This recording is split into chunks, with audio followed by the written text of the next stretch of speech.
Hey everybody, welcome to the Live Ultralight podcast powered by Outdoor Vitals. Today we have one of your favorite episodes, which is a product deep dive on a new product, an improved product, an updated product, whatever you want to view this as. It ends up being more or less an entirely new product is how we typically look at it internally, because we've changed a lot on this.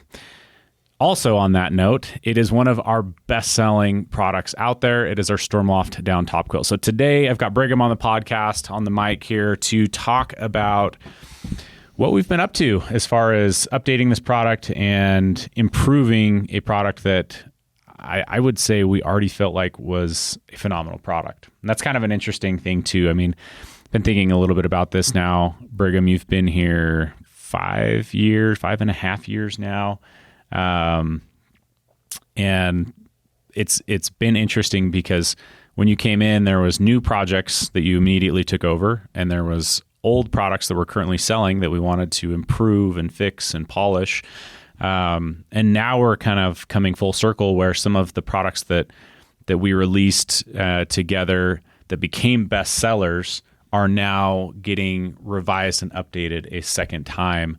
Both in terms of, say, some things we're working on other projects, but also in terms of this top quilt. So it's interesting. This is kind of like we're going to have a few of these over the next 12 months where we're really talking about revising really top selling products, and products that are already doing well. So it's like, I guess, so that kind of begs the question though, why are we trying to improve something that's not broken? No, it's a fun concept to talk about, and it's interesting. So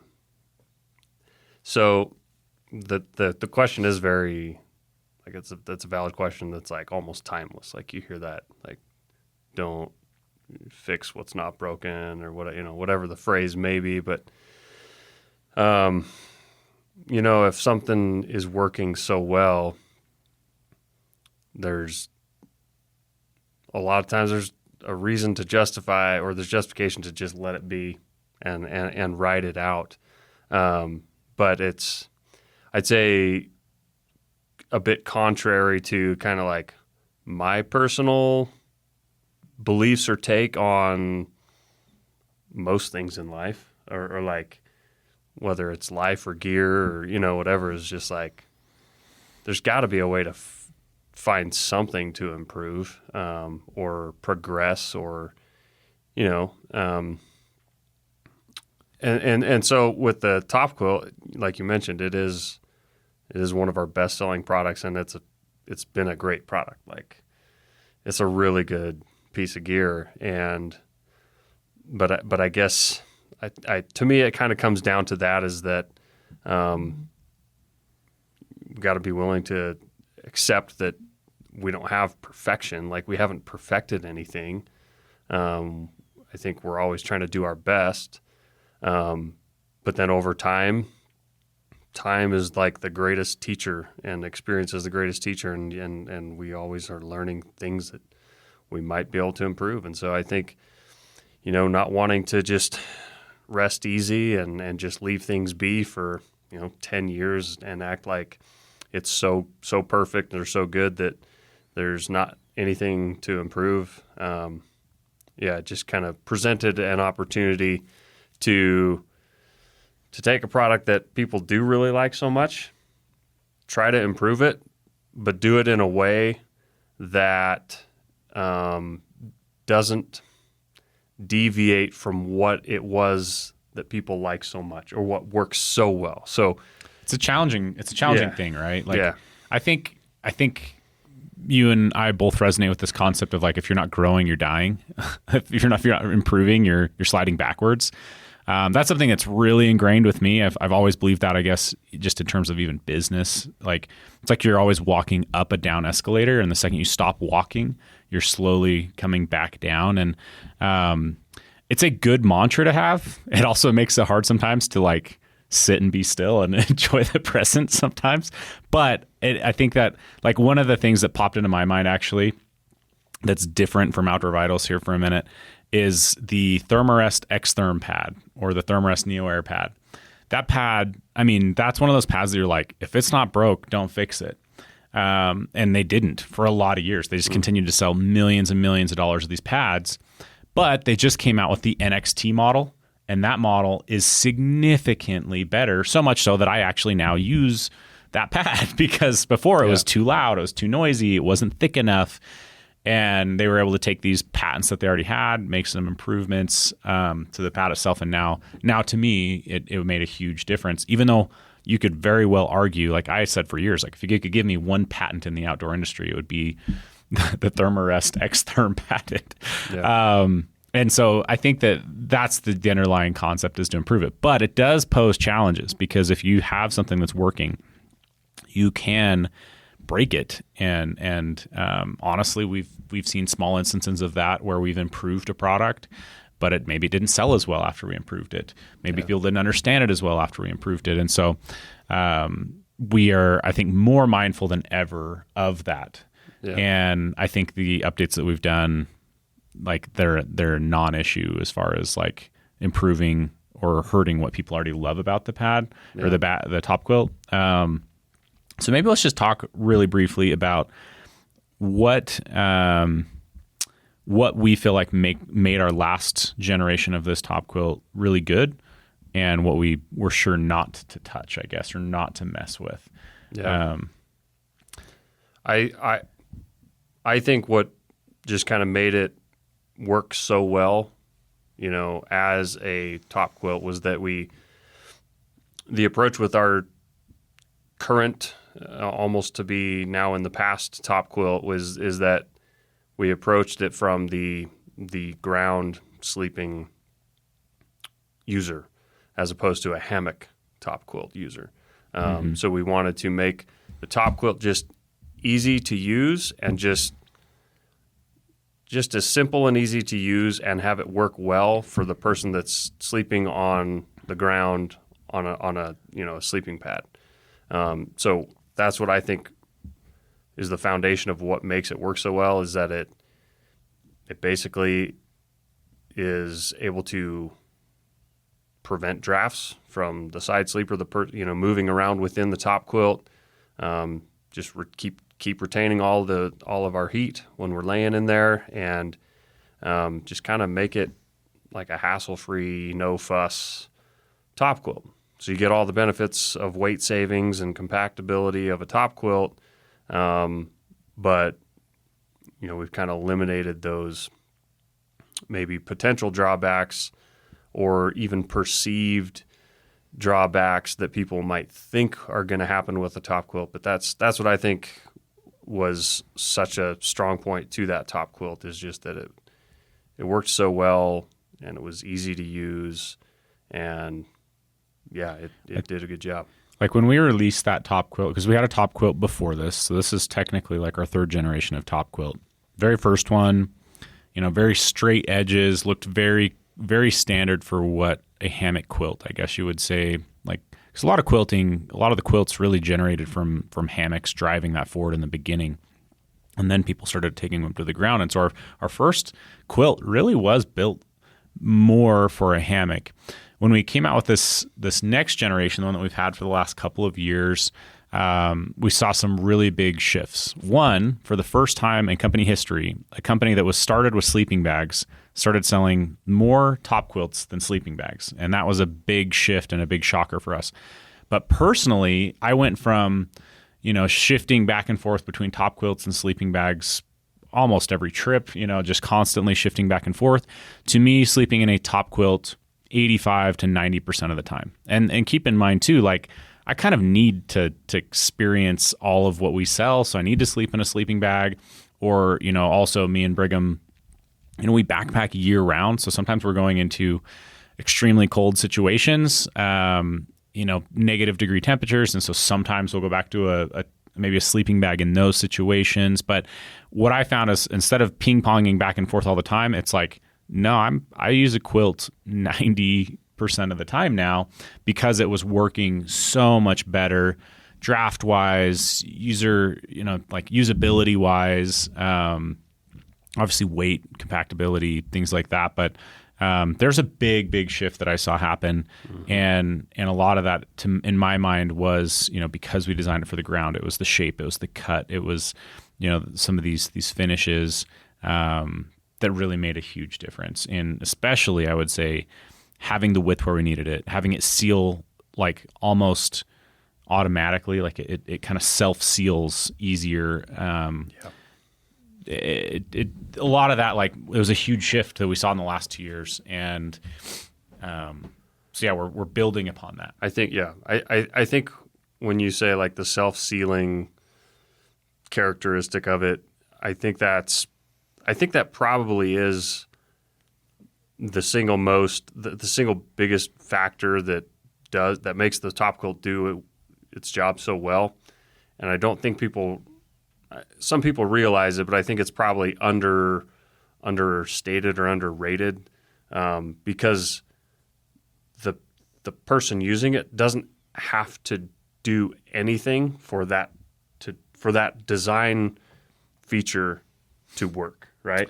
So it's different than like saying, oh, we include this piece of cordage or this draw cord or this clip, where the user physically does something. They clip a strap into a little buckle, and then that situates the pad, and then mentally they've realized, oh, okay, now I've done this thing that gives me this benefit. Whereas it's an extra step. The current top quilt, like the top quilt design, how it's tapered, that just the physical shape of the quilt when it's laid flat, that creates a performance function just by its very design of just how it is laid out. So the person, all they're doing when they do nothing more than just snap the collar together, which they would do on any quilt, the rest falls into place, and it performs in a way that, like you said, it self-seals, which means it wraps around the user without the user having to do anything to it, and that keeps the person warm. Yeah, to give you an idea of the level that it self seals, I don't use pad straps with our top quilt, and it's not because a lot of people don't use pad straps. We do send 2 pad straps with every quilt. I know Brigham use pad straps, but it self seals so well for me that I almost never use pad straps, because it just automatically falls under the body so well. And then also, because it's so much wider, I can actually clip at least the lower buckle under myself to itself without a pad strap, if it's cold. And then that like really hugs the bag in and keeps it even warmer if I need that. And so if I am going to take a pad strap, I only ever even take one, because it just kind of self-seals so well. So we're going to obviously try to keep that self-sealing nature, and this new one was one of the goals. We did want to add another temperature rating, which we'll talk about here at the end. And then there was, a few other usability features that we thought, hey, we could maybe improve on this. But really, I would say the earliest conversations I would say that we started to have on some of this too was around the insulation itself. Yep. So let's dig heavily into the insulation, because again, what we're trying to build here at Outdoor Vitals is heavy performance focused products. Like, we want them to work in the field. We want them to be able to go into more extreme situations. We want everyone who buys anything from us to have an extreme level of confidence in the product. And so we're going to do things like extreme test it. We're going to look for ways that we can make usability better, keep the weight down or as light as we possibly can, all of these kinds of things. And so sometimes there's different components that come into play. And obviously in a top quilt, there's 2 main components. There's fabric and there's insulation. And so on that note, we've been using for years an insulation called Hyperdry. We've had tremendous results with Hyperdry in terms of durability of the DWR treatment on the down, and in terms of its actual repellency of water. But our down provider brought us a new concept and said, hey, we're testing something. It's brand new. In fact, they even kind of requested us make samples and take it into the field because they know a little bit about us and some of the trips that we personally take, and they wanted us to pass back some feedback. But what do you remember as far as the first time we conversed with our down provider and how that conversation went and what they were telling us about things? Yeah, I want to say it was two years ago. Was it in Germany? No, it was before that. So okay. It was. I mean, it was like right before. So there's a supplier expo that I've been going to the last, I think, 3 falls in Portland, and it's basic. It's heavily focused on like performance materials and fabrics, right? It's called Functional Fabric Fair.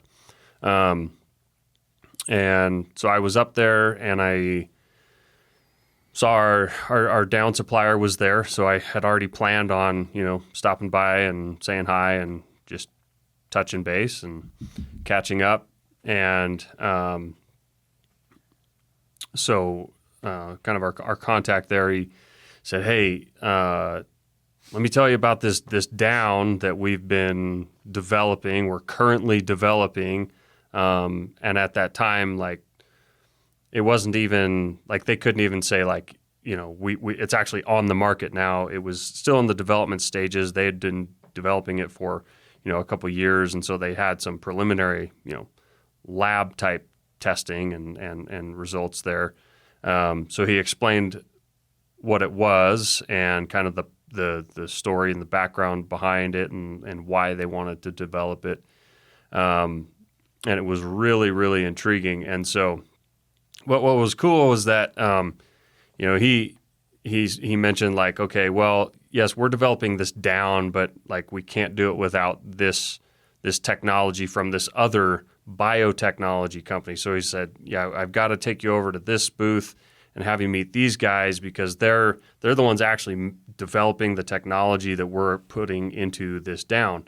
So it was a really cool conversation, and I was really intrigued by what he described. So, and then, from there, I think it was like the next month we went to the ISPO show, and because you weren't in Portland. Mm-mm. And so then I'm like, yeah, we got to go talk to these guys. We connected with them I remember going to both of their booths. In Germany, kind of the same thing. I remember and then you got an energy drink from them, and you're really happy.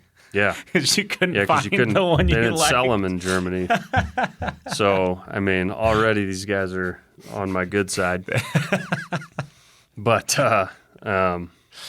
yeah, so, I mean, this is a couple years back in history where...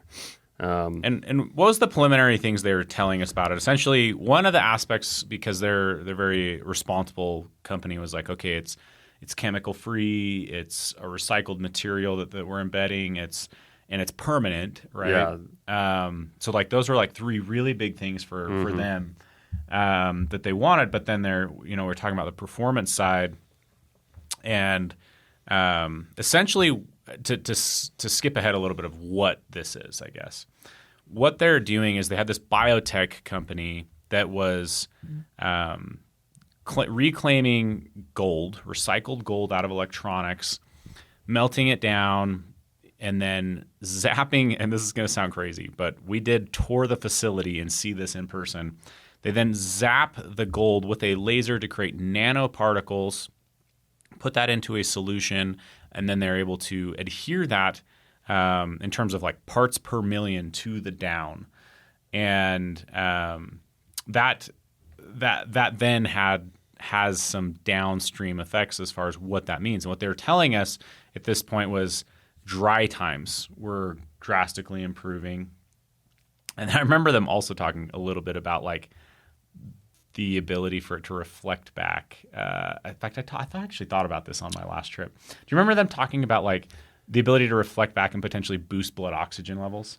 Yeah, I mean, and they're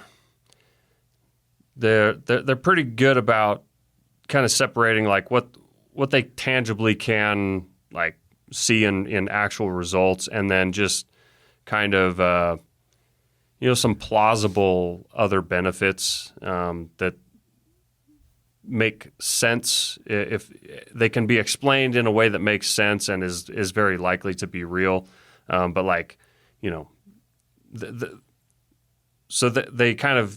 give us all of that, and so, you know, and they're clear and good about, you know, saying like, okay, yeah, this is like confirmed testing, and then these other benefits is like they probably are there, but we just can't really, you know, state that as fact. You know, we'll have to talk off air and pass some information back to them on the blood oxygen thing from my last trip, But in terms of dry time, that was kind of the big thing, and essentially the idea that they're saying is, hey, look, down inherently is like doesn't want water to adhere to it, right? I mean, you look at a duck. Like a duck doesn't just sink when they touch water. Like it has its own ability to shed moisture to some extent, and that's why there's some companies out there, some purist companies out there. I believe it's Mountain, not Hardware, Mountain.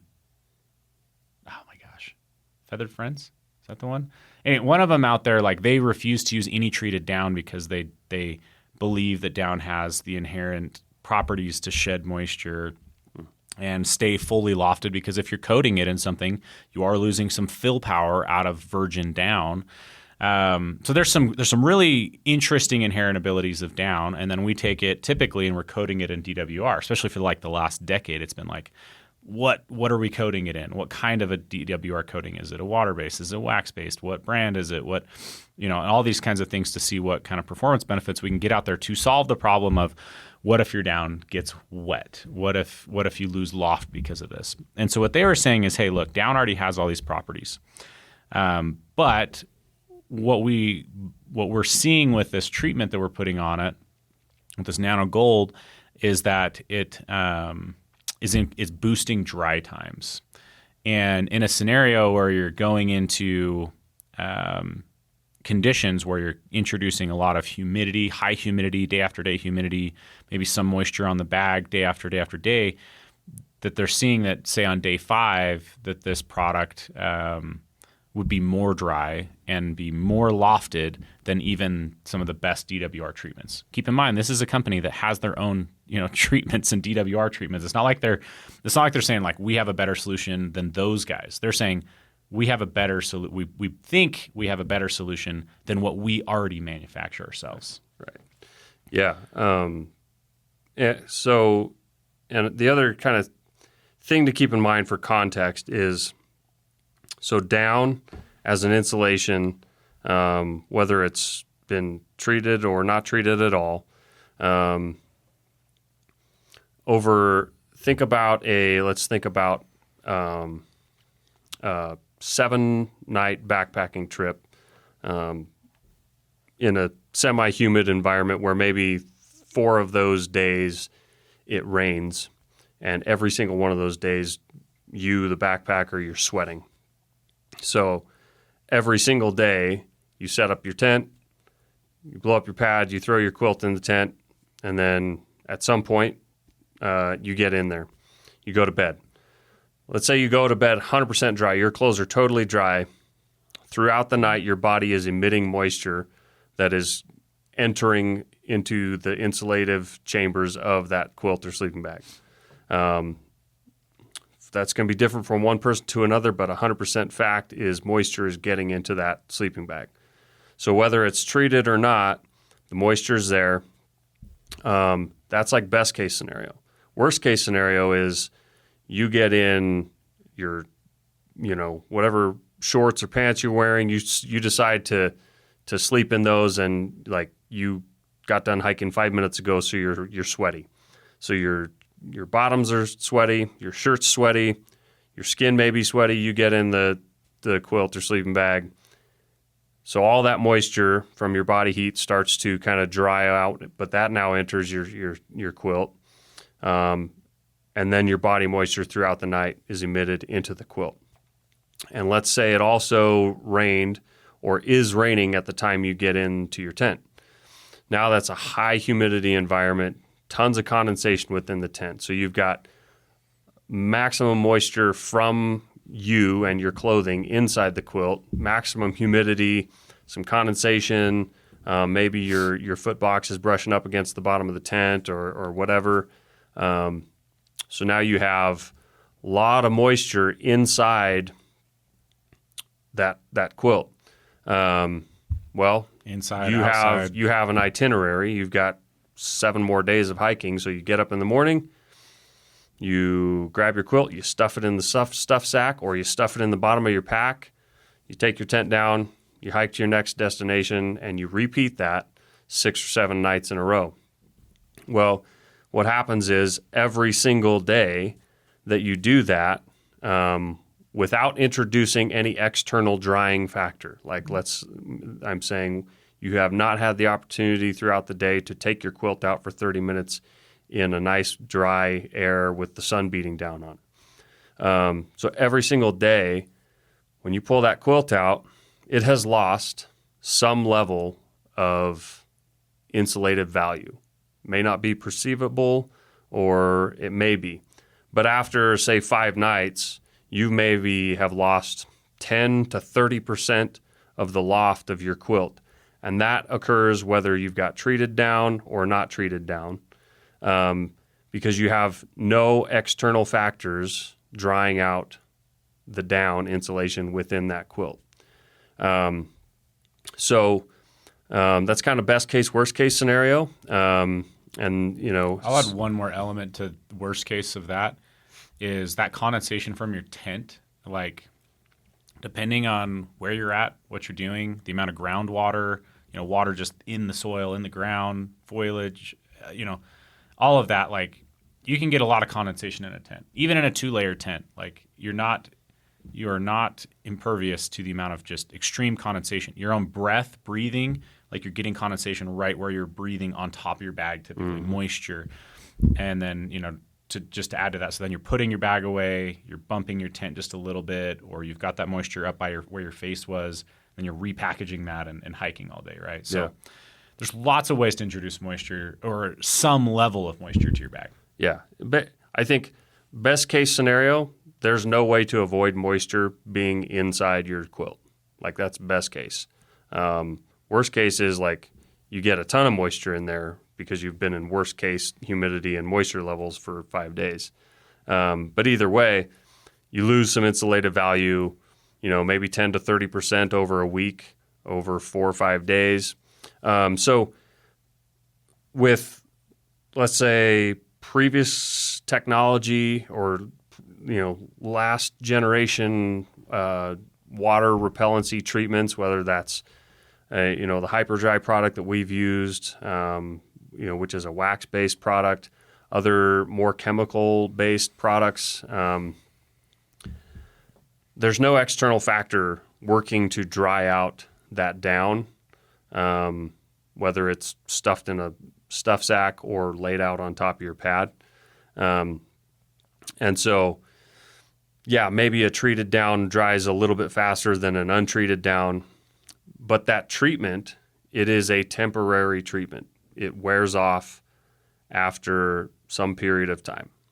It is not permanent, and it's really not very long lasting relative to the life cycle of a down quilt. Yeah. Like, a down quilt can last like 20 years. Like, if you take care of it and you wash it and you maintain it and you're not careless, like, a quilt should last a user like 20 years. Like, it's a very long-term product that performs at a high level for that level of time. So that DWR treatment of the down is very short-lived compared to the life cycle of the product. So you've got this introduction of a few variables that are potentially problematic, or if nothing else, an opportunity to improve upon, which is kind of where our down supplier, that's their approach, is like, we already have an outstanding DWR treated down.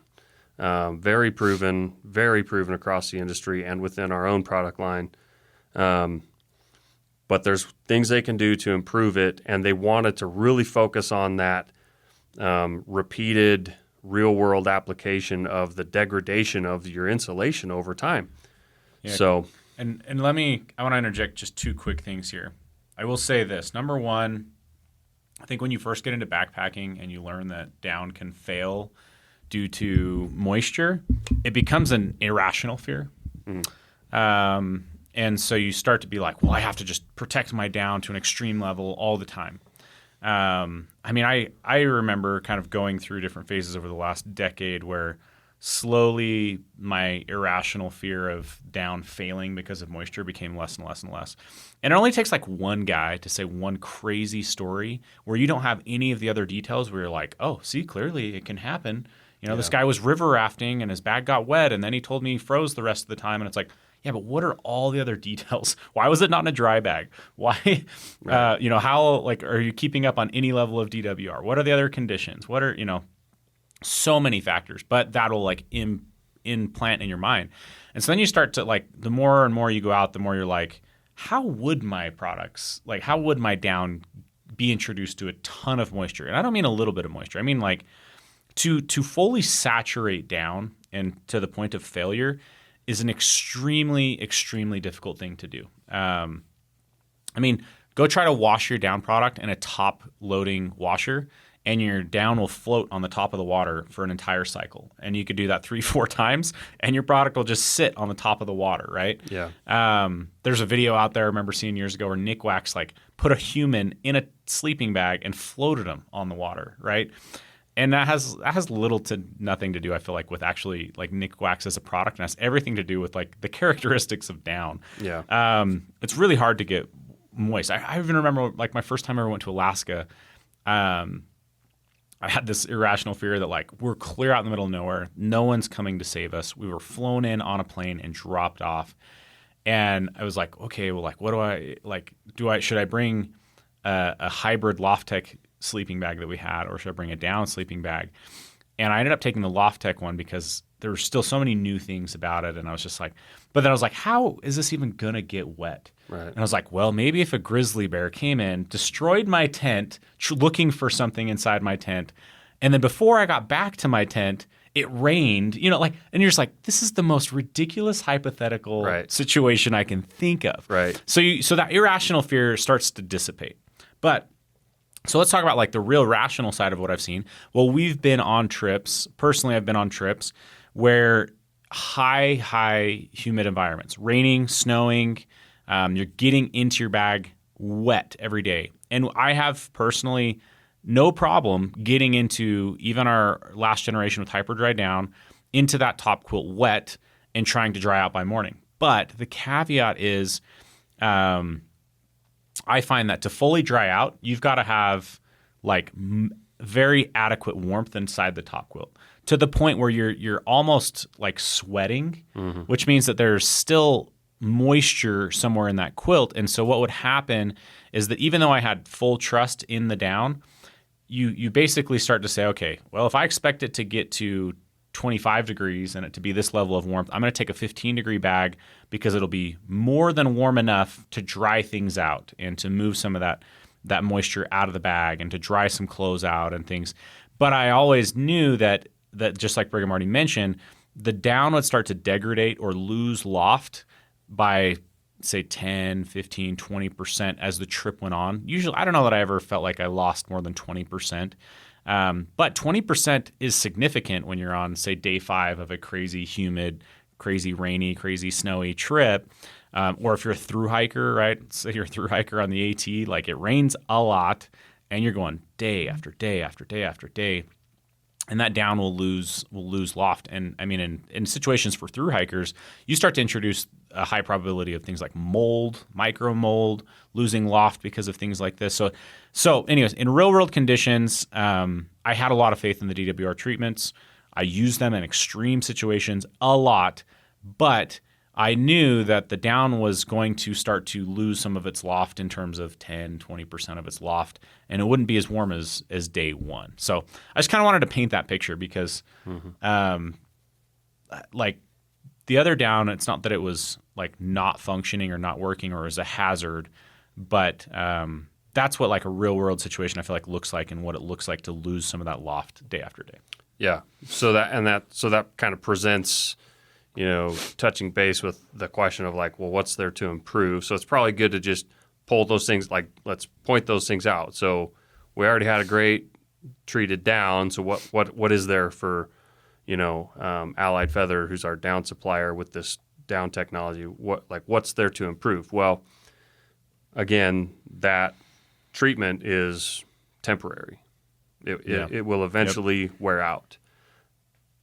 And they also said, well, we can improve like how fast it dries, how consistently and repeatably it dries, and do that permanently. So that's where that was their approach, and that's what they set out to accomplish, while doing it in a, like, I would say as close to harmless, like zero environmental impact as could possibly be done.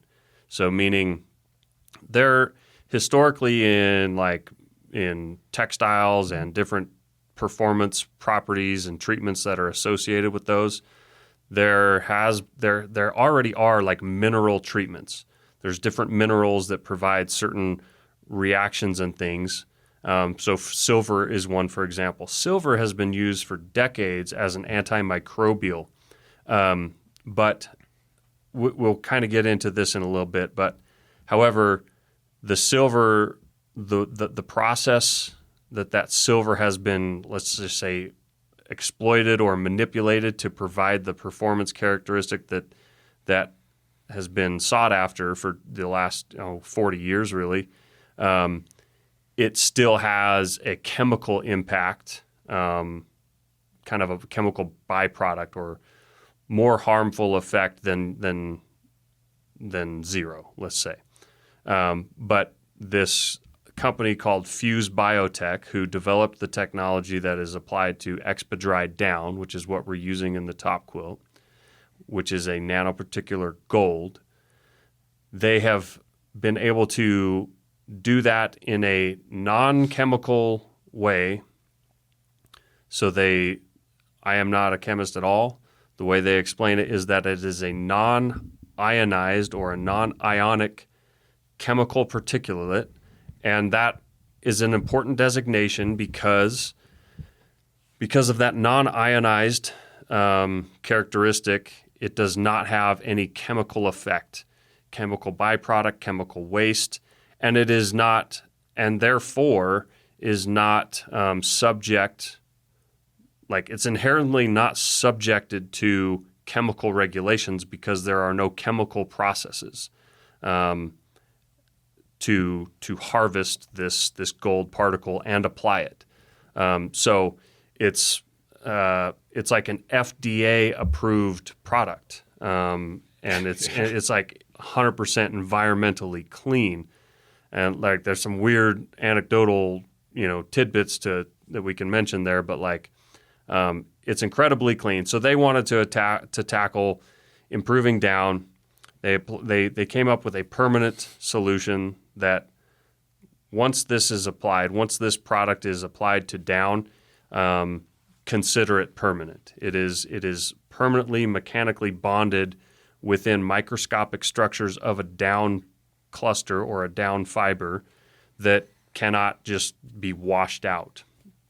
And then what it also does is it introduces now an external factor or an external process within the down that actively does something to dry the down. Okay, so whereas with, say, a treated down that is subjected to moisture for 5 days or whatever, there are external factors, meaning whether that's applied heat, whether that's from the body or the sun, radiation from the sun, or warm air blown across it, or just the movement of air. Those are all external factors that induce the process of the down drying out. But if those factors don't exist, nothing is happening on that down to make it dry out. So nothing is taking place that will dry that down out. With this gold application in Expedry,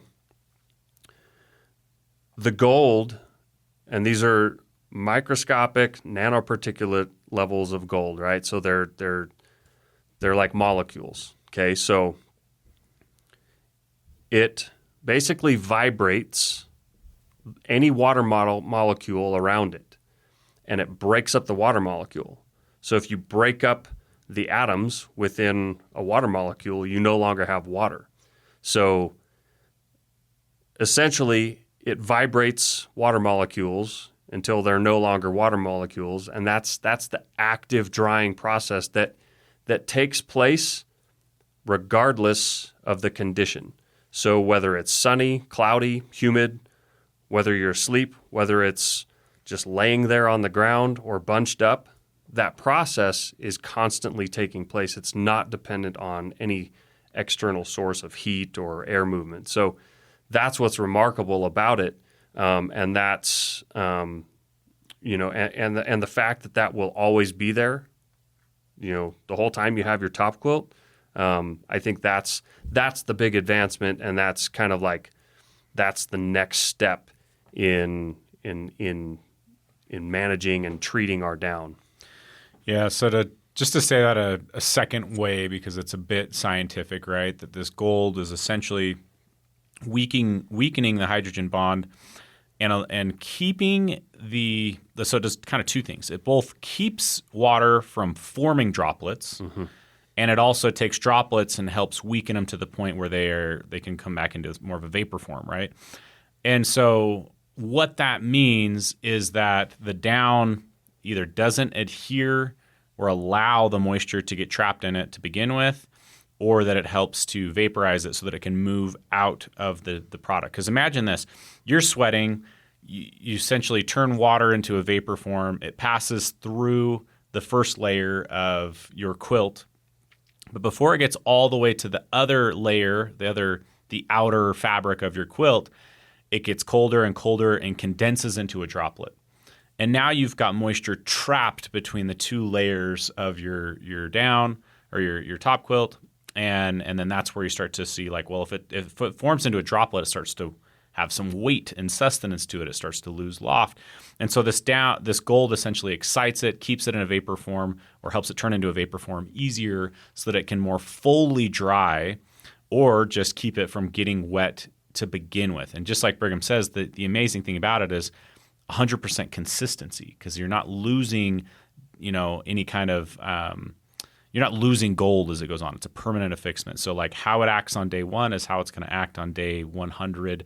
So it's just complete consistency as well across the board. So and the cool thing about it is like that function, it's always taking place. So think about what used to dry out your treated down, like say your body heat or sun. Well, that doesn't stop working. So now you've almost doubled when those factors are in place. Now you've doubled the processes that are going to dry out or keep the down dry. So it's not like a 1-for-1, one's replacing the other.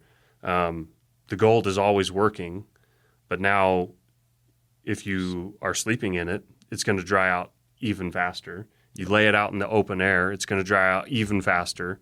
You put some sun on it, it's going to dry out immensely faster. So it's a really cool, just kind of like almost exponential. It just builds on itself, and just the drying process and the process that keeps it dry as well is kind of a snowball effect. So let's shift gears to, all right, this is the idea, this is the science, this is what we're being told. Let's take it out into the field. Any stories or examples of how you've seen or what you feel like you've seen in the field in real world testing? Yeah. So, like you said, at the time it was being developed, and they were very proactive in asking that we make samples and get it out into the field and test it and just get experience with it, because they had lab data, but they didn't have a lot of field data. So that's what we did. We already had a great top quilt to fill it with, so we just made top quilts and filled it with this new down, and then just took it to the field. And one of the first, I can't remember, but it's been a while, but one of the first trips I planned, I specifically tried to plan I I want to say it was like a early to mid spring backpacking trip in the mountains, which meant lots of heavy wet snow, because like the snow doesn't melt in the mountains here till June. So if you go backpacking in April in like northern Utah, you're on top of 6 feet of snow, and most precipitation is going to fall in the form of like sleet or maybe some snow, maybe some rain. So it's just a really damp, humid environment. So I just did a multi-day trip in there where it was just constantly, it actually rained and snowed the whole time. So it was just going back and forth from rain to snow to rain to snow. If it get over like 40 degrees, it would rain. If it got below 40 degrees, it would snow. And so I was doing this on snowshoes. So it's just like, I really wanted to kind of make it a miserable in terms of moisture management, that type of trip where you're just sweating because there's no efficient way to walk in the snow or travel in the snow. So body moisture was off the charts. Environmental, precip was constant. And then when you get in a tent and you're sweaty, your gear's wet, that creates a really, really humid environment within the tent. And then, just kind of subject it to a lot of moisture, a lot of humidity. And this is very subjective. Obviously, it's not a lab test, it's a field test. But what I was looking for was any degradation in like how warm my quilt was. And I was very happy to see, on that first trip that, man, it doesn't seem like it's lost any loft at all. It seems like just as dry and lofty as it was day one when I took it out of the dry sack. So that was a very positive first experience. And then like that was close to 2 years, year and a half ago. And I used that specific quilt for like every trip that I ever have been on. So dozens and dozens of nights, of use with just that specific one. We made more of it. Yeah. Yeah, I mean, an experience that I just had to kind of outline the same thing and specifically trying to like tell the differences of what I've seen to what I saw in this product was I went and did my 100-mile hike this year in the Wind Rivers. And if you know anything about the Wind Rivers, they're extremely wet. There's 1,300 named lakes in the Wind Rivers, which I looked up. And but everywhere I went, there's water in the ground. It snowed and rained the day before I got, or the day that I got there. So there's tons of water in the ground from that. But then there's just, like I said, it got to the point where I feel like I was passing 20 lakes a day, and I just couldn't even. I just gave up trying to even remember any names of lakes except for the really big ones. But I was also having to hike 25 miles a day. And what that means is that I was getting up before the sun. My alarm would go off like 6:20. I'd get up, pack up my bag, put it in a dry bag. So whatever moisture's in it is there all day. And then I'd get to the tent and unpack it. But it was so wet. I mean, it was just so wet. And then when I'd get to camp, right, I'd be getting to camp I'd be setting camp at dark. So I'm going straight from hiking, sweating, whatnot, straight into my tent. And there was so much condensation in the area that literally the tent was just dripping. Like there's just no like there is so much and because I wasn't having time to dry out my tent in the day, I would roll out the tent at the end of the night, and I mean the floor would be wet because if the fly's wet, then you smash it all up and pack it away, then everything in there is getting wet essentially. So my tent is wet from the start of the night till tons amount of condensation in the morning. And so like specifically when I'm packing away my top quilt in the morning, I would, even though I was wiping the tent too, I'd be getting droplets falling onto the quilt and then immediately getting that packed up. Mm-hmm. Or I'd have like my balaclava is like bumping against the tent or something as I'm putting away my pad and all that. And then I'm putting that in with my top quilt as well. So there's an extreme amount of moisture that was getting inside the quilt from my own sweat, getting on the outside of the quilt. And I'd say it was a very real life stress test for it. And what I found the most interesting or notable was that after a few hours in the quilt would be fully dry, like in the night, right? The quilt would be fully dry and fully lofted, to the point where I was like starting to like overheat and sweat inside of the bag, and I'd have to like start venting it. And then every morning, you know, I'd obviously be waking up and the quilt would be fully lofted, like 100% loft is how I felt. Then I'd like get moisture on it as I'm packing everything away. I'd pull it out at night inside of a wet tent. It'd get moisture on it, and you could tell it was like it had gone down a little bit. Let's say 10%, 15%. I'd be in the quilt a couple hours. Boom, it was back to 100% all night long, and then the same thing. And it didn't matter if it was day 1, day 4. That quilt was getting a complete and full reset every time I'd sleep in it from just my body heat. It would dry thoroughly and completely, so that on day 4 of this trip, I didn't have that 10 to 20% degradation of the down. It was just this very notable full reset every single night. Yeah. And to me, that was like such an excellent use case or example case of exactly what we've seen in the Expa Dry Down and why we feel like it is the superior product now and why we're putting it into our top quilt. It's just that daily, repeatable consistency factor, and the fact that you're getting back to 100% loft. You're not getting back to 90% loft. Yeah. Or 85% loft, or fill in the blank. Yeah. Yeah, and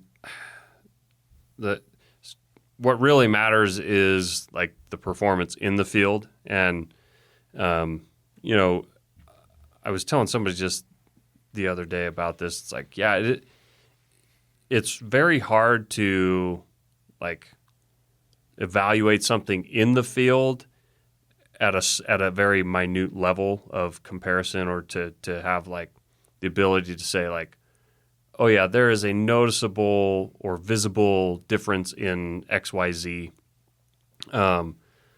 So when we test things in the field, when we use things and we want to evaluate or kind of come make a judgment on something in the field, it's almost like it has to be like a macro type of assessment of like, number one, did it do its job? Did it work well? Did it function well?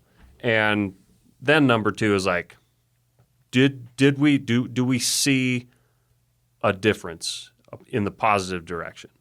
And that's probably about as detailed as like realistically a person can get.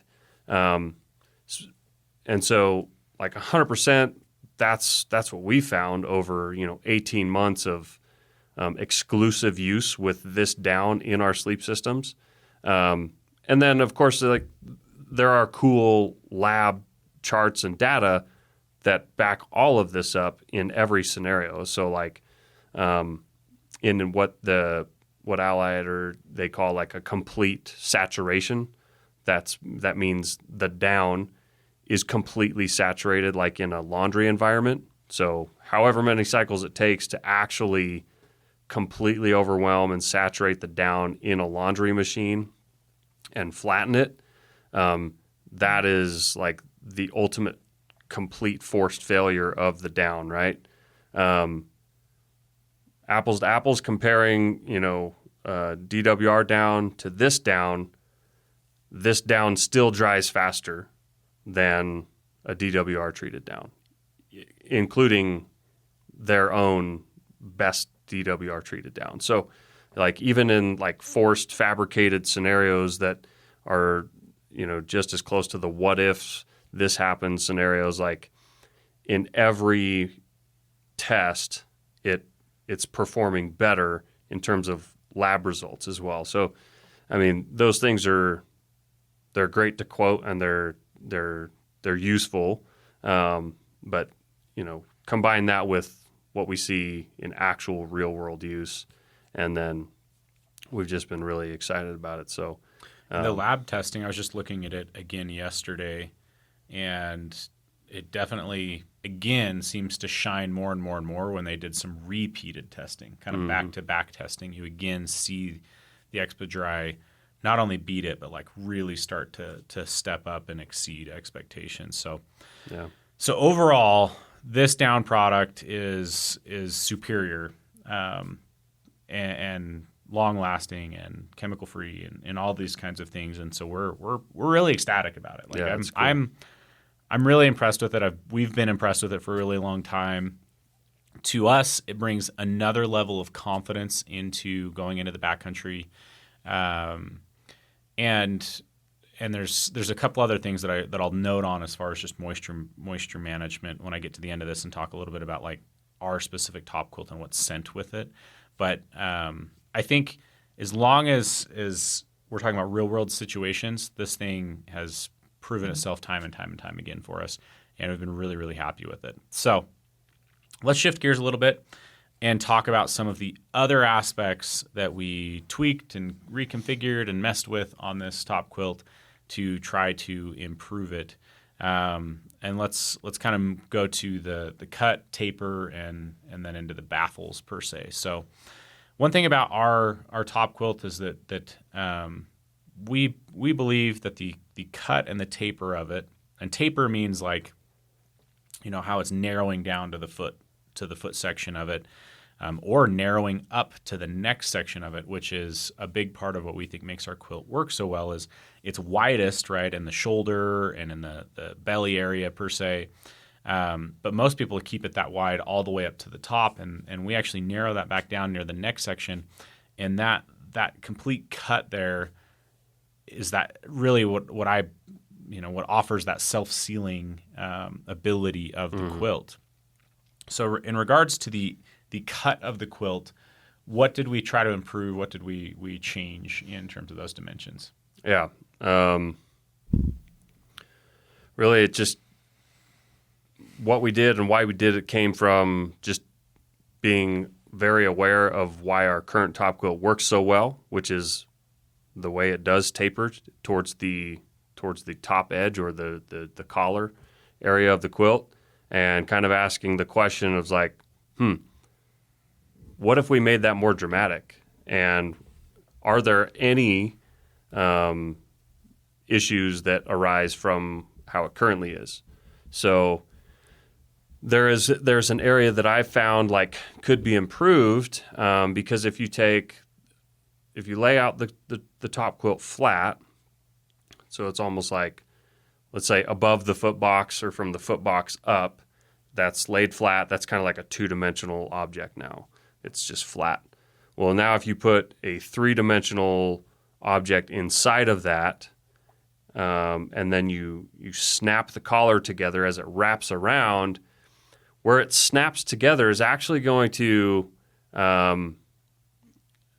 fall a little bit lower below the person than the collar is above them. So if I'm laying on my back and this is laying over the top of me and I snap it behind my neck, it's going to kind of be like down towards the base of my neck or the top of my shoulders. So then when you turn on your side, there's the potential for where that snaps together to be a bit of an impediment, or it just is not in an ideal position, because if you're sleeping on your side, maybe now it kind of gets under the shoulder. And that's just the nature of having a straight across, a straight edge at the collar.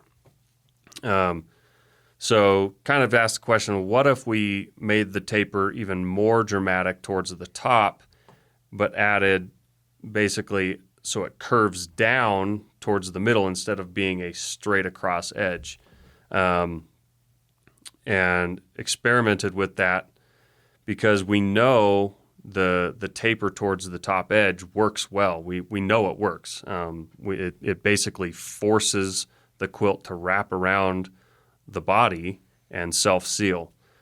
So if we make that taper extend even farther, a couple inches towards the top, but add a curve along the top edge instead of a straight edge, now it's almost as if those top corners that continue to taper, those are almost just like extensions.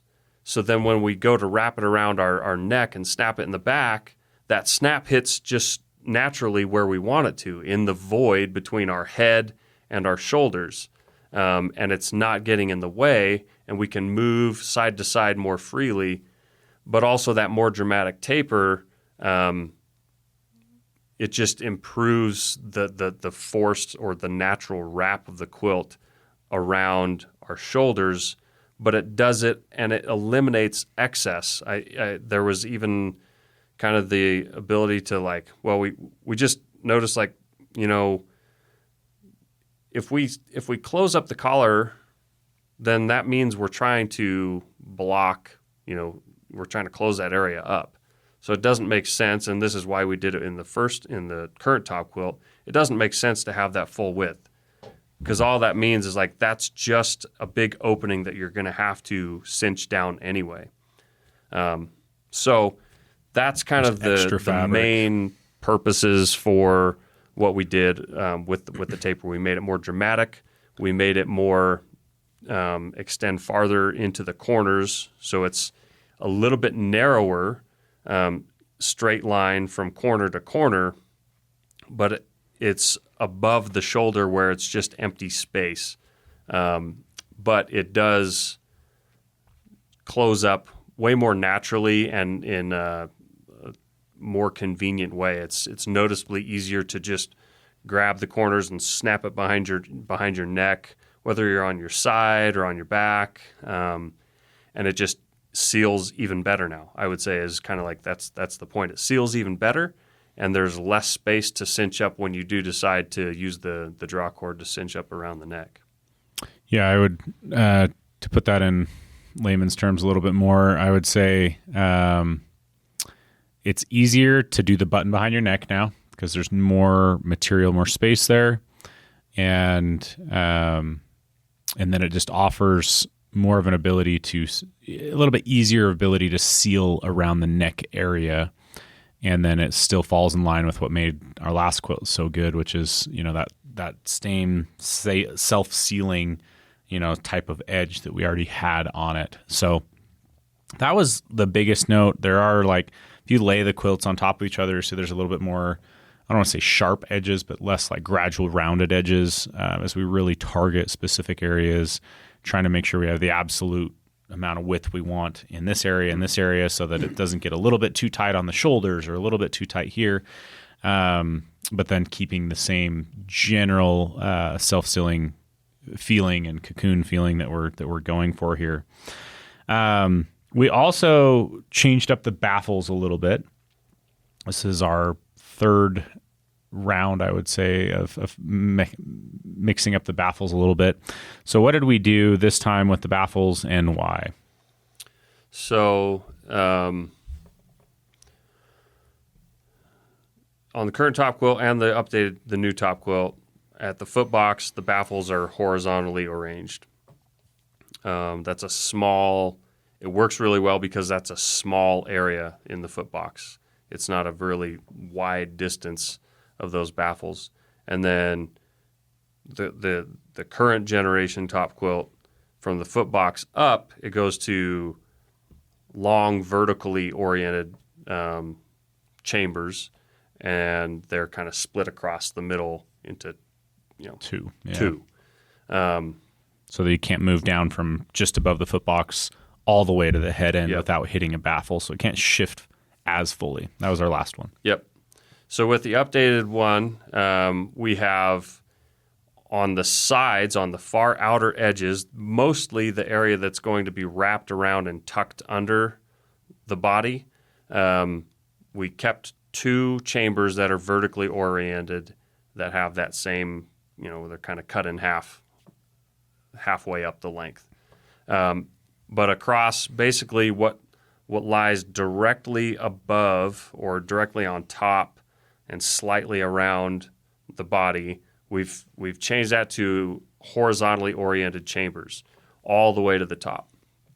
And it's a pretty, in inches I'm not sure, but it's basically just like what's right on top of and around you, and it makes it one, really easy if there is any downshifting, because there's always downshifting regardless. Makes it really easy to redistribute and shift that. And it's also just kind of a short distance that you may have to adjust it at all anyway. And it which is kind of nice, because if somebody actually maybe does feel like, oh, maybe after I took this out of the stuff sack, there was kind of this dead spot here or there, you can really target that easily and redistribute and get a really nice even loft, head to toe. I found that it just makes that whole thing more streamlined, easier to manage, and more consistent throughout the quilt. Yeah, essentially, the bigger the channel, the more likely the shifting of the down. And with this baffle structure, in a lot of ways, the channels, specifically those now horizontal channels over your body, are less large, which just keeps the down more locked into place easier. And so, like, I would say, especially over the long term and consistency, it's more likely the down will stay exactly where it needs to be, and you're not going to have that. Because honestly, I think most people, we don't think about redistributing the down. We don't think about, you just get in it, and let's say all of a sudden you're like, man, I felt like when I rolled on my side, my elbow was getting cold last night, and then maybe then you like look and be like, oh yeah, some of the down that was in the dead middle of the quilt has drifted to the sides or drifted up. And so what I think this is going to do is basically create a more lack of even needing to pay attention to any kind of shifting of down, because it is locking it more in place and really following the contours of the body and where it would shift and how it would shift. And so we went from pure vertical baffles to a hybrid model where we've got horizontal baffles on the foot and vertical baffles on the body. And now I'm going to throw out this word. Now we're an ultra hybrid. We love the word ultra because now we've got vertical, horizontal, and vertical again, horizontal, vertical, and horizontal again. We've got 3 different things going on here, and that's all to provide a better, more stable quilt. It's not about aesthetics. It's not about, you see some quilts that maybe have V shapes and this, and like to us, that's not what it's about. Like when you look at this image, you'll see, and hopefully it kind of looks intuitive to you of like, oh, they did this to really secure the down in place, and that's what I feel like it does. It's a lot like kind of body mapping, say like a jacket or a piece. Like it's very deliberate and targeted. The chamber like orientation arrangement, it's very, very deliberate in terms of like just arranging it in a way that, like you said, is just almost like thinkless. It's like just something that we don't want people to even think about. It just is going to work well because of that arrangement. And one other thing that this horizontal orientation works so well, and is one of the other reasons why we arranged it this way, is if you think about, like, look at all the lines that are stitch lines on a top quilt. Think of all those chambers that creates. So basically I have a map that's kind of like laid out flat, right? I just bumped the mic, sorry. I've got a map with all those lines, and so I can target, and this is what I've done with this top quilt, is like I can specifically say on these chambers, I want this number of grams of down in each chamber. And it's not necessarily just this consistent ratio of length and width and height, and then they divide it up and they just split it evenly. So in fact, on this top quilt, I specifically identified certain chambers where I said I want actually more down, and I give them the number in grams. And so if you were to look at like top to bottom, and it does not follow a logical formula of proportionality. So basically, the short way of saying that is it's mapped and targeted, so certain zones of the body are, let's just say, a little extra packed versus others. And those are in the areas where people might experience or feel cold spots, more likely to feel than in others.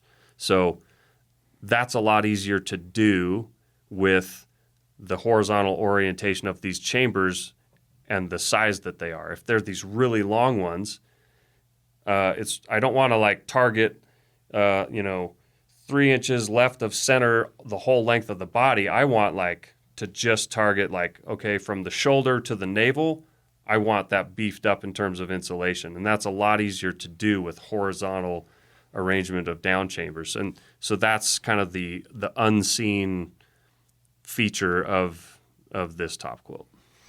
Yeah. Okay. On this model, we stay consistent with the foot box being sewn, not zipped. I just wanted to touch on that again. There's no change essentially there from our previous models. But why do we do that? In our minds, and especially for the temperature ratings that we offer, it's just a superior system. That I don't know this for sure. It's a little bit of my story, my speculation, my understanding is that like the zippered foot box, honestly and originally was built because it was a little bit easier, I think, to manufacture, because they also weren't offering tapers in those original quilts. It was like from the foot box corner to the top corner was a straight line. Then they'd add a zipper right here, and then and it just is easy to manufacture, especially in a cottage industry. But what we like, the performance side of things, and why we just do the boxed, sewn, baffled foot boxes, is a zipper essentially means that you cannot have loft right where the zipper is, or you'd have to add additional sealing ability, collars, and stuff like that. And those still are not as good as just a actually baffled system. And so wherever that zipper is, you have a cold spot. And then down at the bottom, you essentially have this hole that you have to figure out how to plug up. Well, anywhere that hole is, you've essentially, again, got a unlofted section of down and whatnot. And so you have a cold spot. Even if you seal the hole really well, you have essentially, instead of a lofted seam, which would mean like you've got a couple inches of loft where the seam or the baffle is, you've now got what we'd call like a sewn through seam, which means that the outer and the inner fabric are essentially touching. And so for us, the foot boxes can be warmer and better well done this way in terms of performance in the temperature ratings that we offer. Now, that's not to say that people that are using quilts in like 50-degree type temperatures or high 40s, that there might start to be like a reason for the customizable ability to unzip and use it a little bit more like a full blanket. But our philosophy, and Brigham, you can add to this however you see fit, but our philosophy is that, from a performance, a warmth standpoint, a weight standpoint, we prefer this sewn in foot box, at least on the quilts that we currently offer. Yeah. Yep. Totally accurate there. It's more simple. It's more thoughtless, less susceptibility to cold spots, and for our targeted use, it's usable for a much broader range of conditions. Yeah.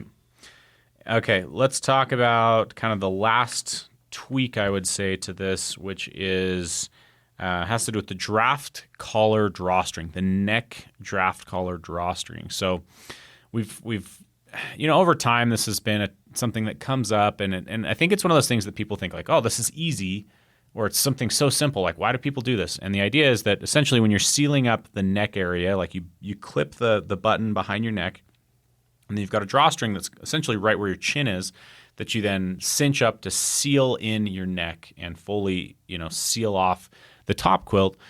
And the idea is like, well, why don't you just put that, like on the back, like on the corner of the bag? Well, it's like, well, then you've got to reach somewhere back here behind your head, seal that, like pull it, but you also can't pull it on one side because you've got to evenly pull it throughout the entire quilt.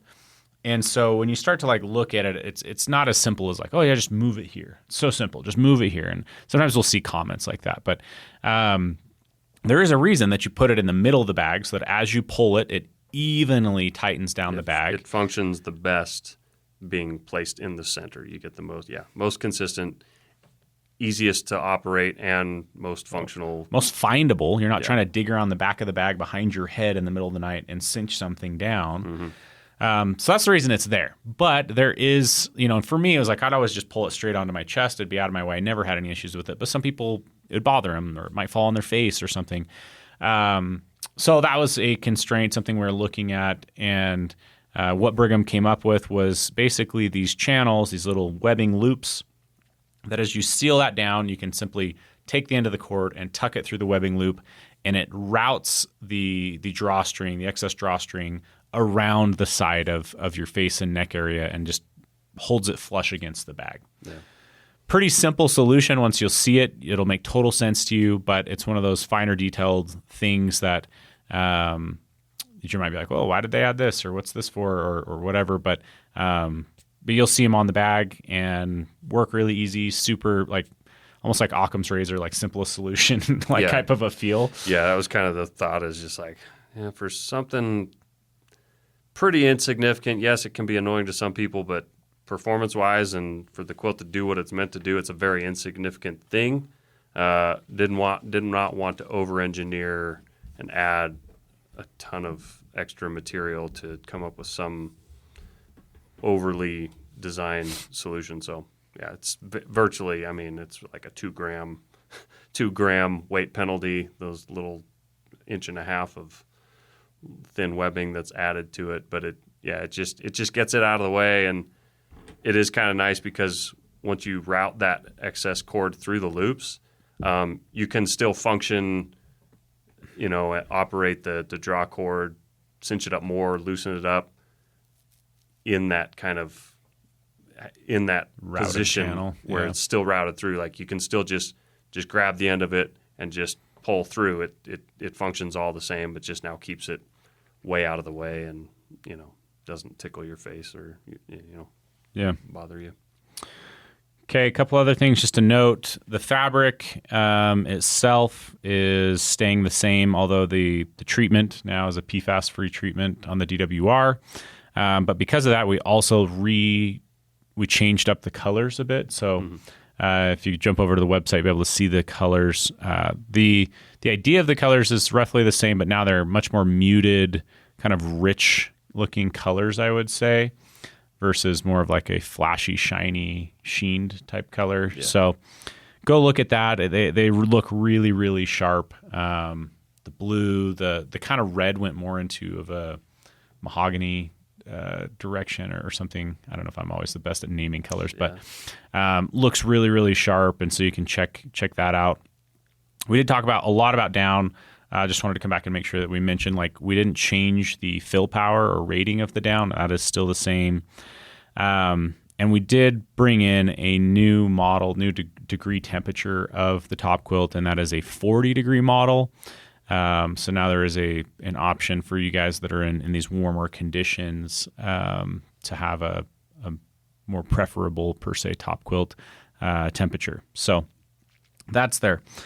The last thing that I wanted to touch on today, I don't know if this is the last thing, but is just what's included with the top quilt. So I recently was, anytime we were building a new product, I've got to price the product and stuff. And I was doing our typical method of pricing, which is take the cost and just mark it straight line where we wanted it to. But I'm like, I wonder how that aligns with some of the competition right now. I don't necessarily just spend a ton of time on everyone else's websites and seeing what they're doing. And so I went and looked around, and it was pretty wild to me how well priced we're able to make this quilt for what we're offering, and especially in this premium category of quilt. Especially when you start to factor in some of the extras that come in with it that are not additional upsells on these other quilts. You can pay more to have a sewn foot box instead of a zipper foot box, or you can pay more to get pad straps included. So what does come with our bag, and I wanted to reiterate this, is it comes with 2 pad straps. It comes with a dry bag. Why do we do that? Because you can compress a dry bag by folding it over, kneeling on it, but then your quilt all day long is fully protected from moisture. So to come back to this irrational fear of your quilt getting wet, from whatever, you fall in a river or you are, whatever happens, or it rains all day long and your rain cover on your backpack or your niofume pack liner, got a hole in it, and so everything inside of your backpack gets wet. Well, your quilt will always be dry because if you buy from us, we have a dry bag included, and that is the in the filled carry system. So your bag is always sealed in a dry bag, and that comes just standard with every single quilt. It also comes with a large storage bag. That large storage bag is for it to stay lofted and stay in a condition to be able to let out moisture, so it's not sealed inside of something with moisture. And so it'll come with the storage bag. So path straps, dry bag, and storage bag are all included standard with every single top quilt that we sell. So and then maybe just last thing, it's not on my list, but just a thought, like some of these other manufacturers, they're like, hey, do you want us to overstuff this area or overstuff this area? And, we don't offer that customizability, but to us, our big thing is we do try very heavily to rate our top quilts according to the temperatures that we're rating them for. Meaning you're not buying a quilt that might say it's a 15-degree quilt, but you take it into those conditions, get to 20 degrees, and you are ice cold, and you wish that you had, quote unquote, overstuffed your bag.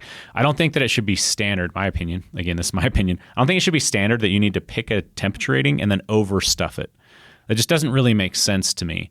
Versus just picking the temperature rating that you need the bag to perform in. If you need it to be a 0-degree top quilt, buy the 0-degree top quilt. Don't get a 15-degree model and then do this overstuff, this section of it just doesn't. Yeah. You can redistribute the down however you want. If you spend time with the product, you can overstuff your own foot box by redistributing the down through the channels. So for us, I just kind of want to note that we take pride in the fact that our products are tested in the conditions and in the temperature ratings that we are rating them to. It's a great point, and I really like to, not step anywhere near, saying anything negative or insulting about anybody else, because I don't know what anybody else does, right? Like I'm not them, but I can say is that our mentality is design it right, and if it's designed right, then it will do what we say it's going to do. So if we say it's a 30-degree quilt, it's a 30-degree quilt because it's designed right. We don't want to have to add an optional extra cost in case we didn't design it right, or in case we're not confident and we think you might need to add a little bit of extra fill. And part of this goes back to what I said about, I specifically, let's just say this, like I specifically overfilled certain chambers in the quilt because those are like the most common areas of the body that people experience cold spots. So we didn't mark it up an additional 10% or whatever, for overfill or any of that. It's just how it's designed. Like it's not designed to just. We would rather do that, have targeted, mapped overfilling that's appropriate to the quilt, and we're not tacking on any additional cost or markup for that, because that's just goes back to the mentality of design it right so that it does exactly what we say it's meant to do and it's going to do. So that'd be my commentary on that. Yeah. Yep, I completely agree. For instance, for a lot of years, I have very long extremities, and so my hands and feet get quite cold. And so I always felt like I had to overprotect my feet, right? And the longer we've been making bags, the longer Brigham's been designing bags and things, I have no fear that my feet are going to be cold. Like our foot box is adequately stuffed and warm for the temperature of the bag and the conditions I'm going into. And so it's gone from like me feeling like I need extra or on my feet or multiple layers of socks or even our down booties or things like that, to where I'm very comfortable taking the bag exactly as it is. Even as someone who's sitting here in this chair right now, like my feet are slightly cold. Like I just have really cold feet. And, So my experience goes like that. So, okay. So last thing here, and just wanted to quickly hit it. Again, Outdoor Vitals, we're a direct-to-consumer company, meaning we cut out any additional markups from retail stores. We don't sell through REI and have their markups. We also manufacture all over the world with the best possible manufacturing partners that we can have, but also at scale. So it allows us to have the scalability that. And what that really brings back to the table, especially, and I challenge you guys to go and really spec out anything else next to our product, is that we are offering a tremendous value in these quilts. And I think that's why they've been so popular, is if you really tried to go spec out the exact thing that we're offering, you'll see that it's a tremendous value. And that's just inherently a part of the business model, not the materials and the finishes and all this. Like, it's just a phenomenal, high performing bag. We do things differently in our product that in the field absolutely work and function and pan out. And thankfully, because of the way that we choose to do our business, it's a tremendous value. So I think that wraps up the Topquilt overview of this new generation of the quilt. We are still going to have some of the old quilts online. We'll discount those down just a little bit as well, but encourage you guys to jump over, look at the new generation of quilt. You'll easily be able to tell it from some of the colors and a little bit of the fit and finish tweaks that we've done. But really excited to get this project out and get this in people's hands. Yeah, I mean, I can tell you just from some of the trips we've done recently, it's just a phenomenal product, and I love the peace of mind that having a ton of confidence in your sleep system brings to the table when you're going out into the backcountry. I do think it's one of the top areas where people get frightened of going into the wilderness or into the backcountry or wherever you're headed. And I love the confidence that the products like these bring. So I love to be able to work on projects like these. And, this year marks our decade at 10 years of business, and to see the level of even just top quilts and sleeping bags that we produce now compared to 10 years ago, it's wild. And the amount of confidence that I have in selling these and knowing that people are going to have a tremendous experience with them is really, really cool to see. So, I think that covers it all. Really appreciate it, Brigham. Mm-hmm. Appreciate the work on the projects itself, and also coming on to get into the nitty gritty of the design changes. Yeah, so my pleasure, always. Okay, we'll wrap that up there. If you have not yet rated the podcast, really appreciate it if you do so. Let us know what you thought about this one. Leave some comments. You can jump over to YouTube and leave comments or ask questions about the product as well. And with that, subscribe, and we'll see you guys on a future episode.